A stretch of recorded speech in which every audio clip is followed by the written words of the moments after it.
Hello, my dear friends, my lovely audience. Welcome to the East-West Show. Jack Xiao on East-West with G&E TV. Today, with the subject of immigration, which is a big one for this whole nation for hundreds of years, I have my good friend, Kathy Howe, a super attorney, with me today to answer the questions.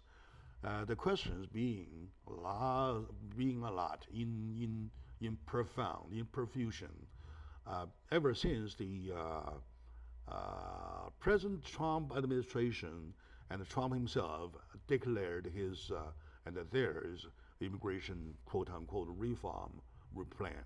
So I would like to start with Kathy. So Kathy, thank you very much for coming here, and you're welcome. Thank you for inviting. So when you first heard about the Trump plan, they call Trump plan, what was your impression, please? Well, I can't say the impression, but I kind of know that there are some changes in terms of implementation. Because I know that for any law to be enacted or to be enforced, it takes some time for, especially in this society. So I know that we're going to face a lot of challenges and a lot of changes. So we're going to have a lot of questions that to be answered. Yeah, so that's my first impression, that it's going to be, we're going to get, we're going to get slammed by certain things. Yes, for a professional like yourself, especially you are in the field for that many years with successful records, and you have a nickname of no failure attorney, right? And I heard them saying, and also I see you on the social network saying that another one, case by case, right? Yeah, winning one after. So for you, you understand, oh, come on, takes forever, right? Right. Takes time. But to the people, to the public, we are kind of stirred up. Yeah.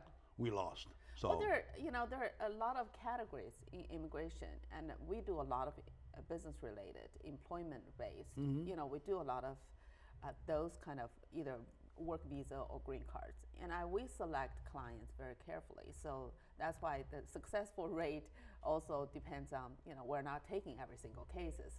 And now we're not taking every cases come to the door.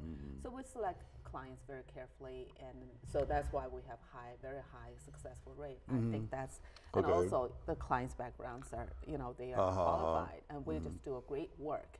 So of course, any cases will require a good lawyer to prepare. Of course, if the case is fully prepared and qualified for every requirements, and the case should be approved. So that's our goal, is to approve every single case is approved. So we do great work for that purpose, and because we don't want to have a failure and we don't have losing cases, that. So, but there are many other categories, and there are a lot of categories that are uncertain. For example, the most popular immigration trend for the last maybe 5 years was EB-5.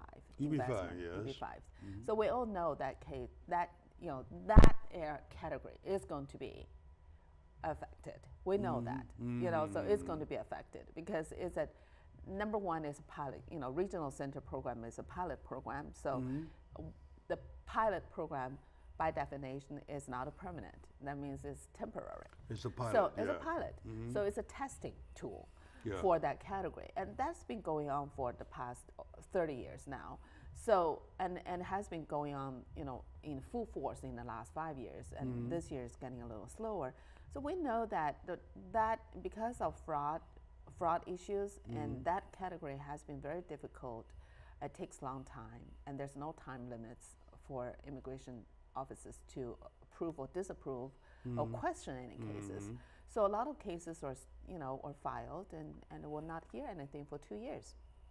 So it takes a long time, and that's one area we know that we handle. We don't handle a lot, but we handle some, and I'm probably one of the earliest attorney who was involved in EB-5 program.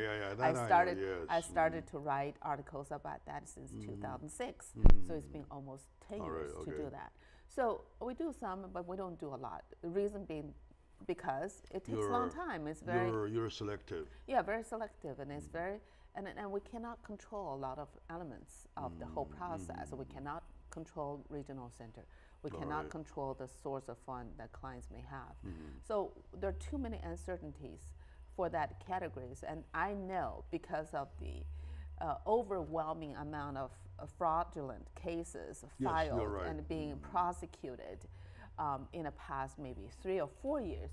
So I know the government is going to, going to do something about that program. But whether or not it's because of Trump is now in office and if that's going to be cut off completely, I don't think so, because he's a businessman, he's an investor, and he knows this investment program probably is crucial and important for the economy. That's a very good take, yes. So I think that's going to be affected, but may not be cut off completely. And there are other areas I know that if the reform is going to be enacted and approved, then the major area that's going to be hurt are employment-based work visas, such as H-1B, L-1, EB-1s, and all these EB categories may get, EB-2, EB-3, all may get affected very, very seriously, because he always wanted to, like his slogan, America First. Yeah, America so first, that means, yes. We are going to have, we want to hire our Americans first. In that way, then, the foreign workers will be eliminated as much as they could, and that will be directly affected too. How would that affect the regular visa, such as visitor's visa? I mean, not non-immigration visa. Non-immigrant visas, such as visitor's visa, I don't think it's going to be affected, because visitor's visa actually brings a lot of economy to our market, because visitors they will come and spend money. They consume. So they consume. Yeah. They're consumers, and they're major consumers for many years. So I don't think issuance of temporary visa like visitors are going to be affected that much. Although because if the more people are taking, depending on certain countries, if the B1, B2 holders, which are the visitor's visa or business visa, temporary visa, so if those holders come to the United States, and more people are not going back. So if that's the case, then the consulate in foreign countries, for example, Beijing or Shanghai or Shenyang, all these consulates, they will certainly scrutinize more.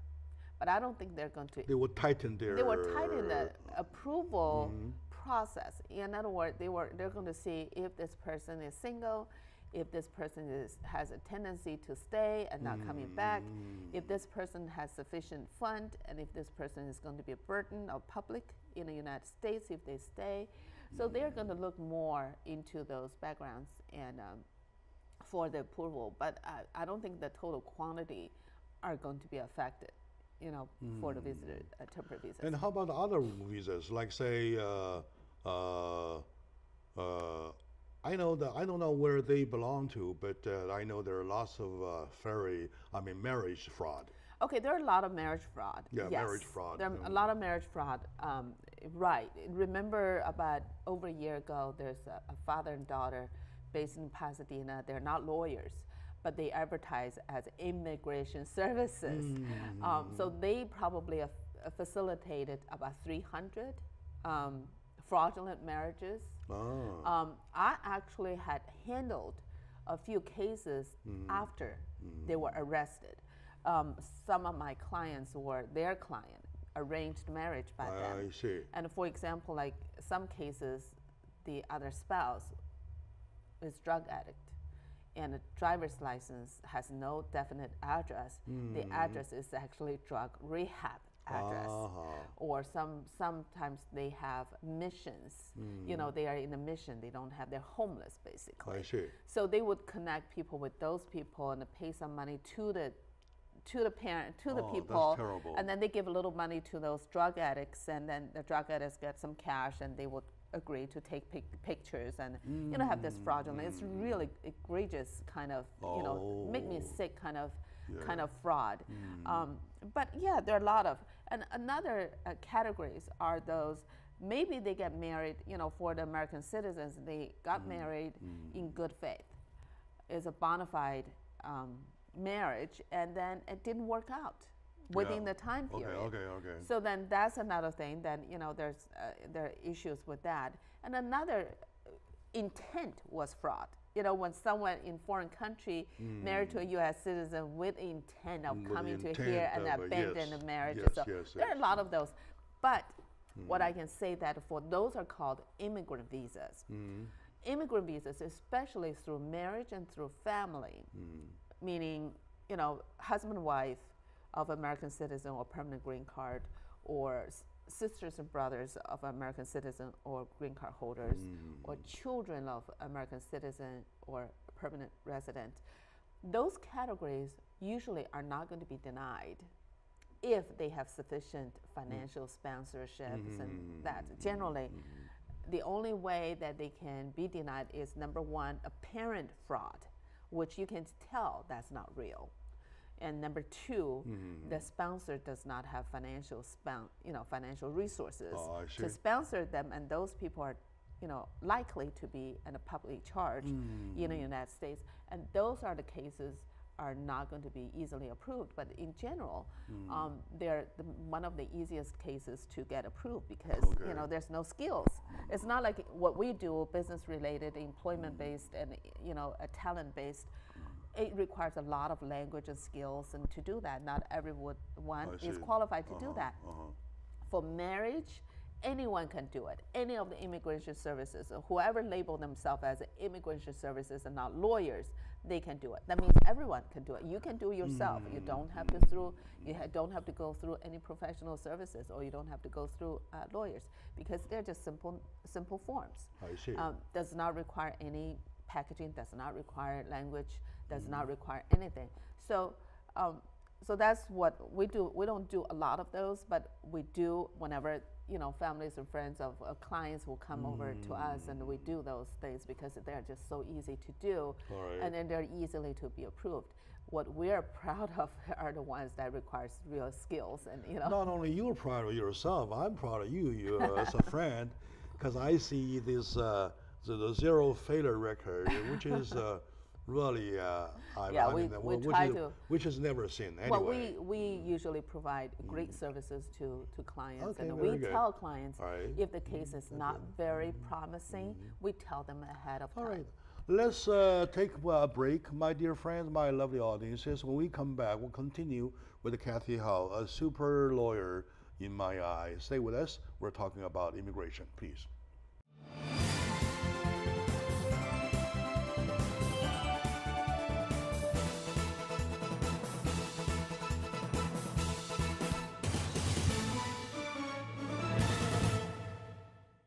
Hello, my lovely friends, my dear audiences. Welcome back to the show.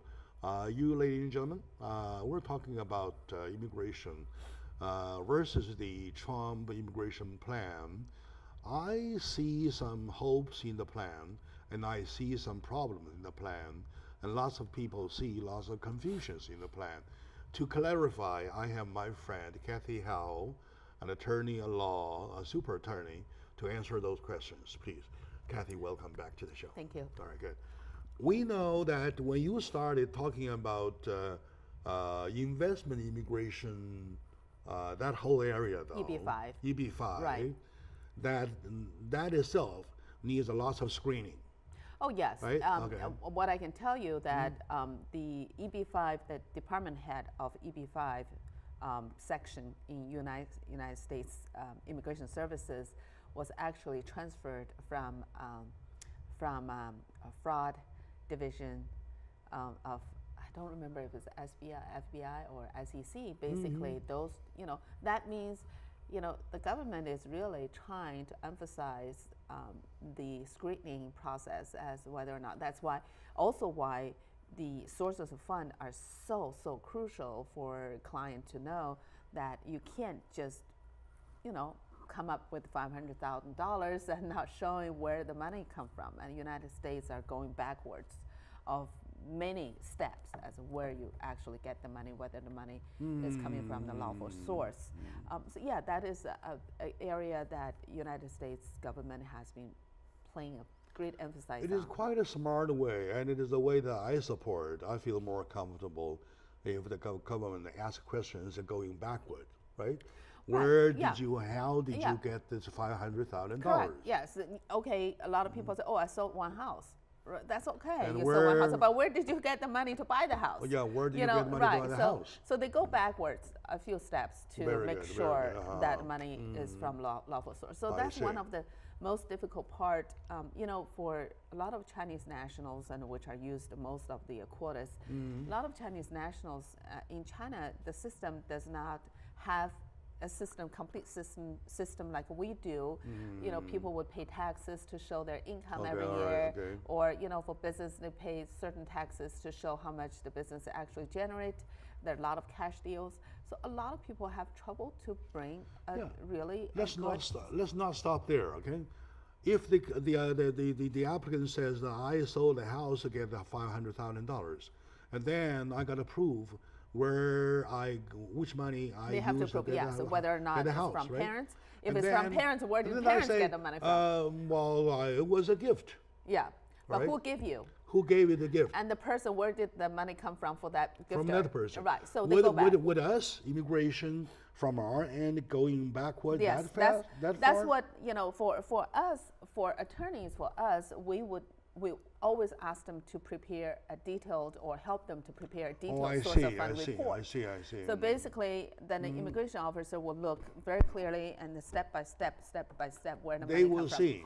We want to be satisfied before the USCIS officers are satisfied. So when we are satisfied, then usually there's no problem. If we're not satisfied, we have to go back and ask them where in other words, yours of no failure record is not a miracle. No. It is a way of handling. Yeah, we do great and work. This is how selective you are. Yes. Starting at the very beginning. Right. Very good. Yeah. Unless they can prove all the way to your point. Yeah, I'm otherwise very honest. You don't take the case. Yeah, I'm very honest with clients. Okay. That's one thing. I'm very honest and I'm very straightforward. That's very I good. will not promise any cases to anyone unless I'm sure. If I promise someone, say, okay, you got a really, really good case, and I think I can prove it. If I don't get that case approved, I would do it for free. You know what I'm saying? So there are some cases is approvable cases, but still you just have to, how you arrange the case, how you persuade the USCIS officer. It requires a lot of. In other words, you prepare document in the mind like an immigration officer. Absolutely. Right? Yeah, absolutely. You know that they would seek this way. They will sneak in. If I have a question, they will. And exactly, they will go the same route like you do. Yeah. And you prepared 1, 2, 3, 4. That's what we do. And if the gift from mother says I retired from whatever work, and then here's my lifetime saving. So on and so forth, that goes where the money from. Yes. Right? Okay, yes. very good. Yeah. And on the other hand, for the project itself, right? How do you see a project to be a project that is the investable? To be a valid. That's what I told clients. Usually, I do not take responsibility of choosing a project for clients, and not like some people, they would give it. They will do head to toe. Because they can take, there's some other deals and that, that's really unlawful.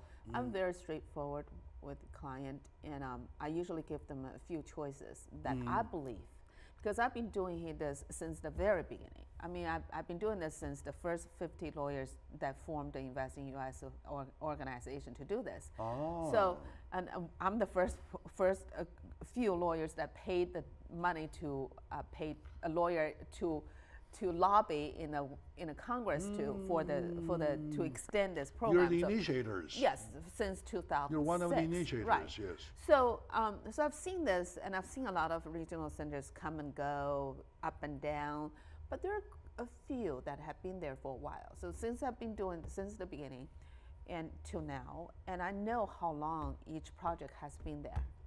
So if the project has been there longest, that means they're successful or semi-successful because the business is still there. If they're just using a Ponzi scam, and soon they're going to go away. It doesn't last for 3 years or 4 years. And if they last for 6, 7, 8 years, that means this program is valid program. But we cannot guarantee the future though. So that's why I always tell clients that even if this is the project that I believe are good, but I cannot promise in the next 8 or 9 years while you're waiting for green card and they're going to be still okay. Exactly like you started the documentation exactly in the way where immigration officer will go for, right? Oh, yeah. And then in finding a project though, how do you want to help your client? Right. To find out the right project. I usually give them in the same way that you deal with the money. Correct. Stuff, right? Yeah, exactly. And I like I said, I don't usually give them, okay, go with this one, go with that one. I usually give them a few. And then I tell them a reason why I give them, and then they choose from them. And they usually go there to talk to the operator of the project, and they believe that they're okay.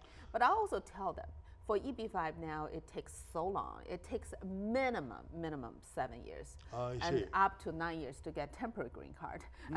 So for that length of period, you know how hard to keep a business going in this society. Right. I mean, so who can guarantee your money is still going to be safe 3 years later or 4 years later? Who can guarantee the business is still going to be a good project or good business 4 years later? What if another economic downturn? And then by the end of 9 years, if the business exists, exactly, no question is asked. Right. So like 2007, 2006, and when the economic downturn comes ahead, a lot of business just disappeared. Just closed. I mean, $500,000 doesn't keep you go too long. I mean, it doesn't get you started, and maybe get you started, but doesn't keep you going for 8, 9 years. Course. And you have the business has to generate money. Especially when you have to keep like 10 employees. 10, yeah. 10 employees. Yeah. 10 employees on salary basis. There's a difference though for regional center direct. Now, one of the major differences between the two direct investment through regional center is that regional center project with $500,000, they will count indirect job creations. Direct project, you have to create 10 solid employees. But with indirect, which means, for example, I built a shopping center. So I'm the regional center. People invest money to me. Doesn't mean that I have to hire 10 people for each $500,000 for the regional center. No, is that for the jobs, I have a shopping center. Then a shopping center was rented by Home Depot. And Home Depot is one of my tenants. But tenant can hire 100 people. All these 100 people can apply to my project. All right, so good. I don't have the burden to hire 10 people per $500,000 like a direct employment, direct EB-5. So for direct EB-5, if I have a friend, I have a business, then for example, I have a mining business, and then someone wants to invest to my project. It's called direct because I'm not regional center. So it's called direct. Meaning that when I get the $500,000, I have to hire 10 people. I have to pay all the employment taxes. I have to pay all the insurance and everything. For 7, 9 years on a salary basis. Right. For 10 of them. For 10 of them, you're gonna keep going for that. For that long. And then you can survive that long. There's no question asked. Right. But if you know how hard it is to have $500,000. And if you die halfway, you die halfway. Exactly. That's it, right? So risk is very high. So above all, in this area, in this whole area, Donald Trump says that he wants to cut down by 50%. I don't think so. Was that it? I don't think so. I don't know which one you're referring to. I'm not sure. I don't think this EB-5 is the program that he wants to cut 50%. I don't think so. I think what he wanted to cut 50% are the employment based, not this fifth category. It's other categories. But I think what his immigration reform mainly targeted are those non-documented and illegal immigrants. So I don't think he will have reformation on the employment-based work visas, but I don't think I think his main target is the undocumented illegal immigrants. Okay, very good. All right, my dear audience, today I feel a little better with my good friend Kathy Howe, attorney at law, super attorney by the way, with a zero failure record. That is amazing. But after hearing her stories, how she started selected the case, and how she asked questions to the clients going back, help him or her going back to all the money trail, and also to you looking for projects. Altogether, the case is there already, right? Yep. So let's take a short break. When we come back, we'll find out as Donald Trump, the immigration plan versus the non-immigration whole area, would that help? And also versus the undocumented, how, in which way it can help the immigration reform. Please stay with us.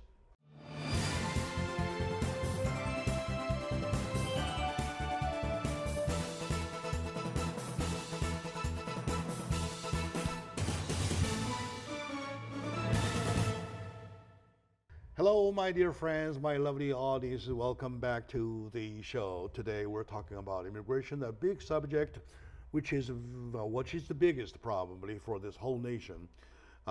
We know we have a big problem. We know that the problem needs a lot of solution. We know that we need somebody to tackle the problems, and Donald Trump is one of them. At least probably he is the one. Recently, he mentioned about he declared about his immigration reform plan, and there are lots of comments about it. With my friend Kathy Howe, attorney-at-law, super attorney, we are sharing her thoughts, beautiful thoughts about how she handles her part of her job, and also in analysis which is going to happen now in the area of Donald Trump immigration plan versus the non-immigration visa area. All right. So welcome back to the show. Thank you. Right? Now, we are talking about it is a fact. It is a fact that I feel that the needs for justice.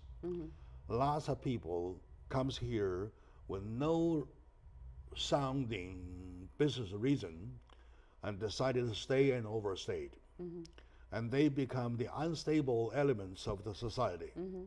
And I even happen to know a bunch of you, right? So how do you think Donald Trump and his plan will help in those areas, please? I think he's, like he's been doing, he tried hardest to do, for the 6-7 countries from Middle Eastern, and they're probably, maybe dangerous too, from extremists. Islamic countries. So that part is his first act of executive order to block some people from coming into this country. So that's one portion of the work that he was trying very hard to do. And another part is that he was always trying to build a wall between here and South America, so that a lot of we probably experience more illegal or undocumented immigrants from China, and most of them are coming legally. For example, they come here as a marriage, and they come here as a visitor, and then for whatever reason, they didn't get their, a lot of visitors come here to apply for political asylum. A lot of them are not approved or waiting for approval or disapproval. All these, and there's a huge population that they don't have any document or expired visa to stay here. And there are also large population from South America or other countries. They just come from the border without any document, without passport, without birth certificate, without anything. At least most of the Chinese illegal immigrants, they are here with a passport. They are legally admitted, but they just overstayed. But there are a lot of other illegal immigrants which I think Trump administration are targeted those are not even having any documents. None, not even passport. Not a staying over thing, right? They just came across the border. I see. Actually, as a matter of fact, I think 2 days ago, in Tijuana, the police had found in a tunnel. So, and in the tunnel, they actually arrested maybe 20-some Chinese. 23. Yes, 20-some Chinese, and yes. they flew to Tijuana, and then they trying to cross border and from underground tunnel and then come to San Diego. So there's some people from countries like China and maybe Vietnam and other countries that generally don't take that much risk to come across from the ocean to come here that way. But but more South Americans Mexico or other border countries, and they just come across from Mexico to United States. So earlier in Obama administration, he had allowed certain children of unlimited and documented immigrants to go to school, to look for employment, and that. So he's going to cut that, meaning those people, and a lot of those DACA beneficiaries, these people, a lot of them came here as a baby. A lot of them came here with their parents. The DACA kids. Yeah, they came here as their parents. So the only country they know is United States. I feel sorry for these people if they are going to be affected, because they came here as children they without, it's not they choose to come, and they were here because their parents came here illegally, and those children, if they're going to be deported back to the country, which is literally they're in a strange country because they don't know, they only speak the language here, they don't speak Spanish, and that's their country. This is their country, but they don't have document. So just because they don't have document, they're going to send back, and that will be a huge problem for a lot of reasons. Of course, if anybody, including Donald Trump, works out any measure to stop future comings, that I mean support That's with. what he's trying to do. That's what I mean support with. However, to handle those inbound already, right? Those 11 million or 12 million, especially DACA kids family, their parents, that's really a total different issue. You think so, right? Well, yeah, I mean, I think his immigration total package is going to be, his idea. There are two big part of it. And number one is America First. So meaning that he would like to have, American citizens to be hired first for jobs, and in that way he's going to eliminate some employment-based visas and quotas. So that will be affected. Another big portion of it is the economic drainage of those illegal immigrants who come here to seek public assistance, and they are living on the welfare, they live on the taxpayers' money, and they don't do a job. But again, for these people, if they don't have a document, they are not able to find a lawful job. If they don't have a job, what do? They would rely on a public public assistance. So it's the wheel that is going to go, and it's not going to go away.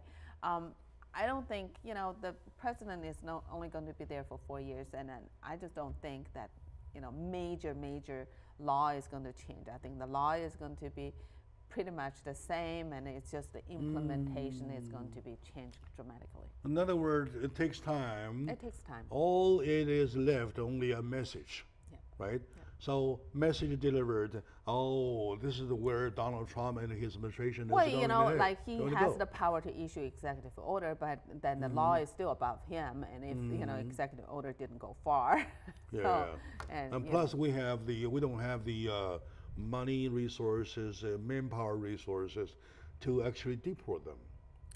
Well, yeah, I think that's and another process, thing. I mean, legal process everything needs also. money, so yeah.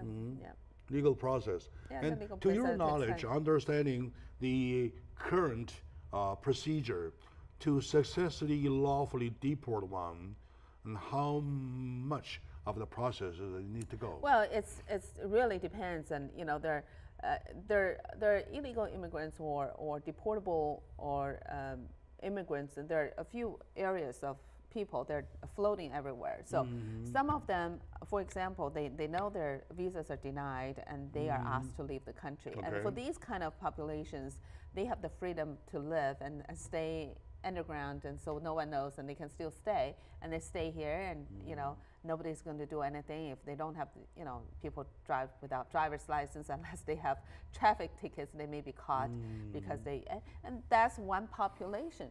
But there are also a big population already in immigration jail. So, and that people in the immigration jail takes a long time just to get one case, moved. I remember I handled a case. This student was, he came into this country. He flew in as a student, and he answered a wrong question. an immigration officer at the border asked him why you're here, and he said, because I'm afraid of my parents. My parents beat me. And because of that, what he said about this, and they put him on the asylum category. So they put him in an immigration jail. And his parents found out that he was, and he didn't realize what he said would cause him to go to immigration jail. He was, and then he was in an immigration jail. We have to go through process to get him out, because not only get him out, there are two possibilities at the time, and one is to get him out and so he can go back to school and resume his student's visa and things like that. And then his parents insist on him going back.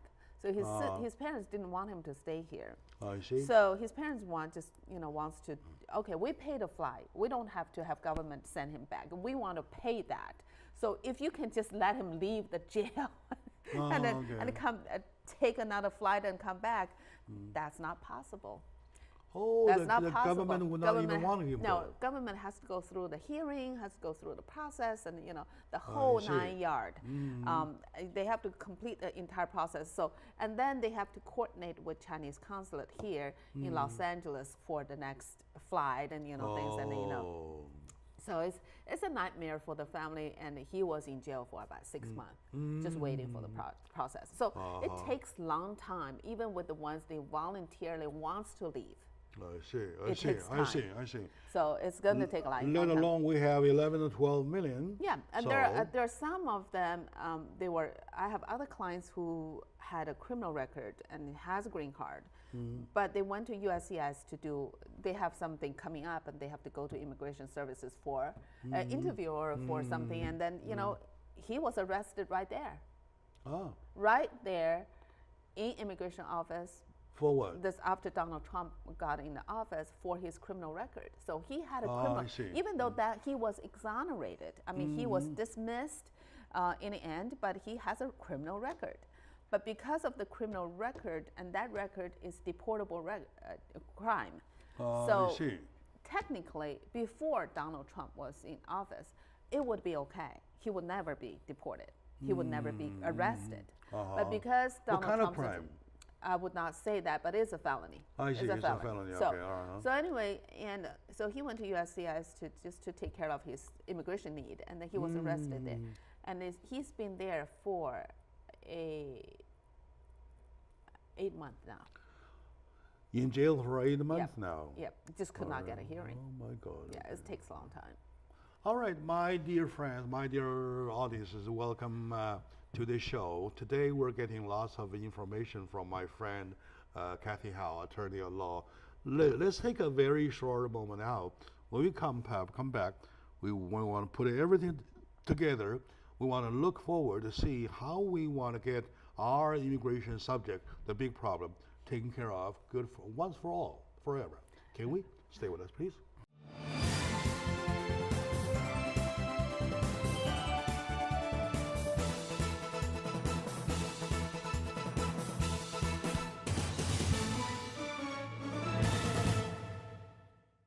Hello, my dear friends. Welcome back to the show. Today, the subject is about immigration.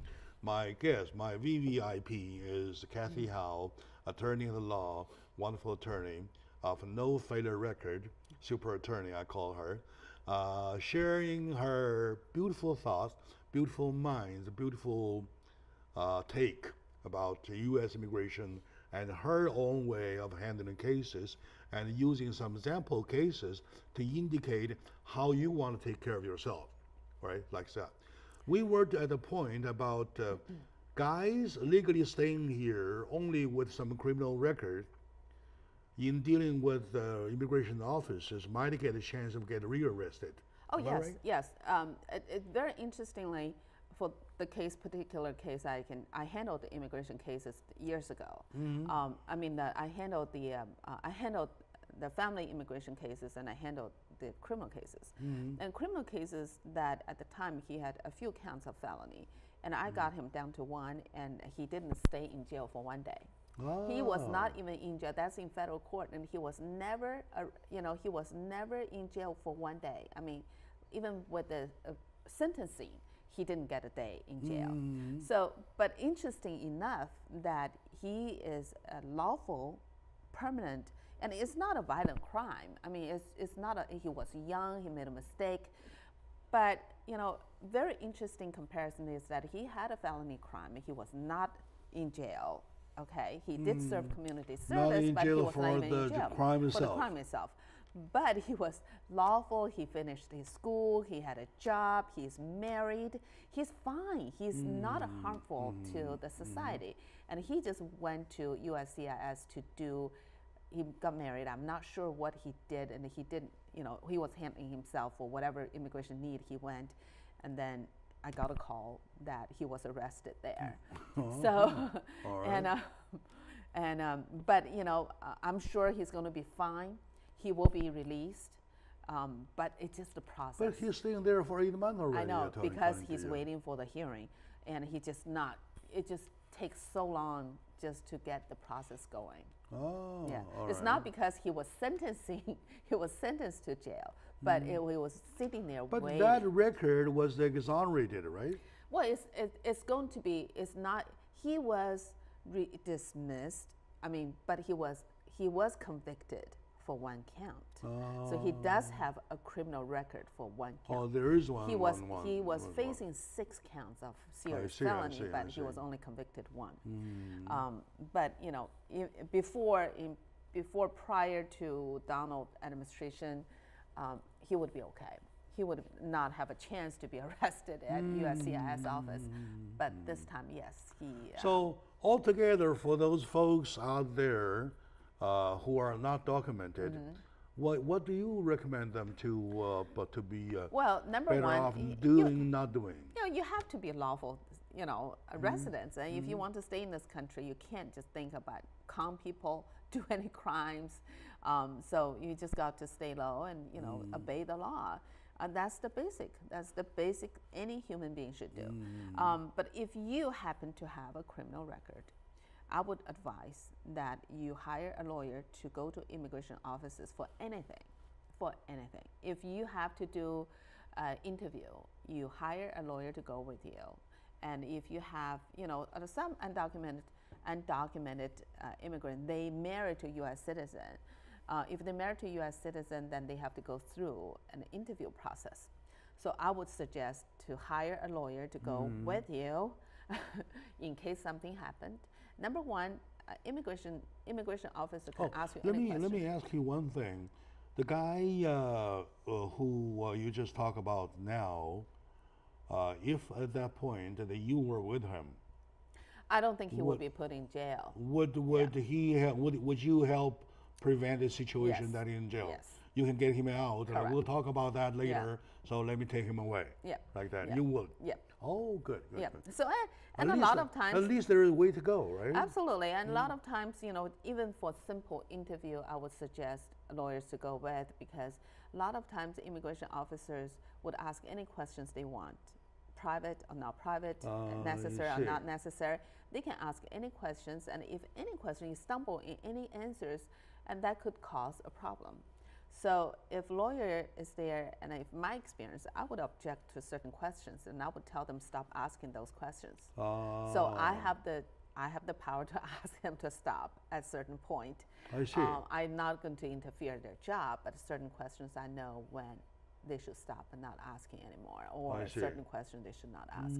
So they're preventative, and plus with a lawyer, we're labeled as officer of the law. So a lot of times we have some respect in the environment. So okay. Oh, of course. My last question would be in the area of the Donald Trump administration as represented this new presidency. At the point when we were talking about lots of immigration problems, there are mishandles and there are real problems. Oh, yeah. The real problem being those who committed crimes, real problem that who are not even if not committing huge crimes, they are still misdemeanors, right? Course, created problems of society. So I believe that Donald Trump declared a message, right? So what message has he declared? If so, what message has he declared to the system? Well, the system, the strong message to the public is that, if you're illegal immigrant, you may be careful. You may be deported. All right, that's a warning sign. Absolutely, yeah. Mm-hmm. Yeah, that's a warning sign. Yeah. Which will work, right? I don't know. Mm-hmm. I don't know.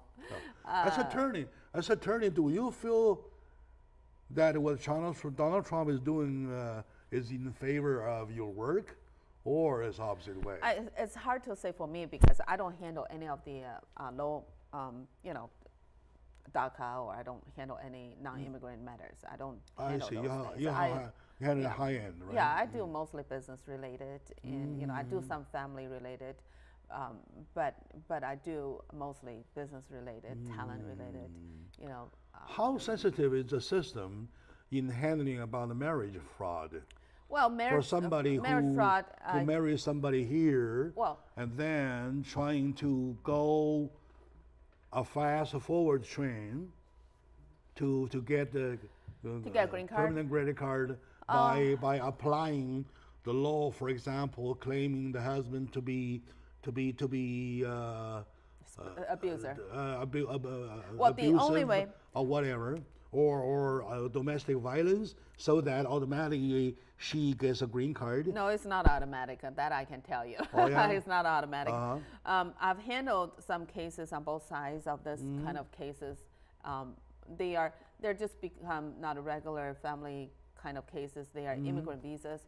But there are issues that, for example, I had handled divorce cases, and in the divorces cases and relating to a marriage, immigration part of it, and then we have mostly successfully helped the client to, mostly victims, and they victims, and help them to get it self-petitioning and get the cases approved.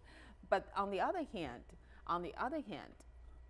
if I had to represent, as a husband who believe that they are defrauded, I suggest they write a letter to USCIS with the person's immigration number, name, date of birth, preferably get a copy of the temporary green card, and send to USCIS, tell them that I withdraw my petition because you are the petitioner. For example, if you're married to some lady overseas and you knew that you were defrauded, because the intent of the other party come to the United States is not to stay with you married, but to come here with the purpose to permanently stay and then abandon the marriage. So if I were you, I would make a copy of the temporary green card or whatever documents you have, a passport, make copy and write a letter to USCIS with evidence that, I withdraw my petition and our marriage is not bona fide at this point. I believe I was defrauded. I believe that the other party came to this country and married me with the ulterior purpose. It's not me. I'm just talking about a case, right? I'm using an example, as an example. I'm not saying you. No. Right, sure, No. I'm just saying, for example, if you were the person, the system will take care of it. The system will take care of it. The system will not take care of it. You, the person who, man or woman. Yeah, the system will take care of the one but you reporting. The person who feel are defrauded need to take some action to do that. I see. Number one, you need to file divorce, and number two, you need to, I'm not talking about you. I'm saying that person. That person can be woman too. It can be man. It can be woman. Okay, sure. And it can be same sex. So I've seen same sex marriage being fraudulent. I've seen that. I've seen some wicked kind of things, and with that kind of petition. I've seen a lot. Women come here married to a man, U.S. citizen, with different purpose, and I've seen women. I see. I've seen women be used, U.S. citizen being used. In other words, the system is getting more sensitive to the fraudulent cases. Well, yes, I would say that if they get reported, yes. Okay, very good. But they're not going to do anything voluntarily. All right, very good. They will not, right? No. Okay. Is there a hotline or something like that? No, I don't think so. No, all right. Okay, my dear audience, with the Kathy Howe, we started to to understand lots of things. We know that immigration is the foundation of this country. However, it is being kind of, challenged from all directions. We do have a world that is unstable. We do have people with the evil mind. All right. Now, thank you, my dear audience, for watching. And to Kathy, thank you very much for taking time here to share. All right. Thank you very much.